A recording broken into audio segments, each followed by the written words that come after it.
Здесь все как на настоящем уроке физкультуры, за исключением нескольких условностей. В роли школьников гоняют мяч и выполняют задания статисты, в роли учителя выпускник Казанского педагогического колледжа Юлиан Ашрапов. Этот урок и есть его экзамен. Эксперты следят за каждым движением и словом.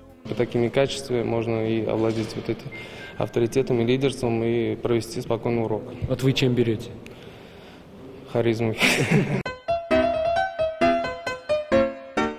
Здесь экзамены одна за другой сдают будущие учителя младших классов. Статисты играют роли пятиклашек, выполняют задания преподавателя и задают вопросы. За этим также наблюдают эксперты, у которых длинный список критериев. Критерий есть такой, как эмоциональный комфорт. То есть учащиеся, которые учатся, и те дети, допустим, которые волонтеры, они должны чувствовать себя эмоционально комфортно. Узнаем с вами, какие окончания имеют имена прилагательные. Сидя в этом классе, чувствуешь себя как на настоящем школьном уроке. И учитель, очевидно, волнуется вдвойне, потому что, во-первых, он сдает экзамен, а во-вторых, его снимает телекамера. Несмотря на стресс, будущий учитель начальных классов Анна Рябцова держится уверенно, хотя рассказывает, что по условиям задания готовиться ей можно было только с помощью книг, никакого интернета. Думаю, что у меня все получилось, наверное, сами видели.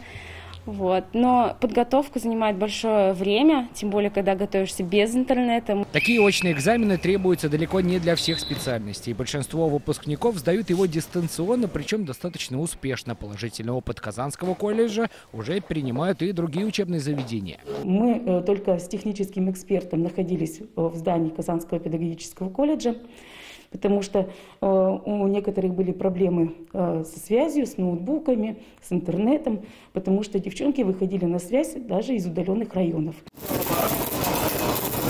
Демонстрационные экзамены сдают и в Нижнекамском нефтехимическом колледже. Здесь итоги обучения для себя подводят будущие лаборанты и сварщики.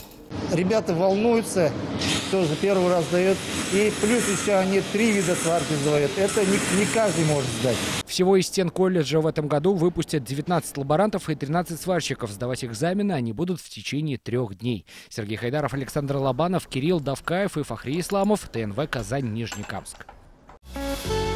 Авыр һәм мөмкин кадәр илә булу соралган вакытта ТНВ телеканалы тамашачыларга яраткан фильмын кабат карау мөмкинлеген бирә. Хәзер "Синең күзләр" фильмы ТНВ.ру сайтында бар. Бу көннәрдә өйдә булыйк. Все новости дня, выпуски программы «Новости Татарстана», программы и фильмы на сайте tnv.ru и на YouTube-канале ТНВ. Подписывайтесь.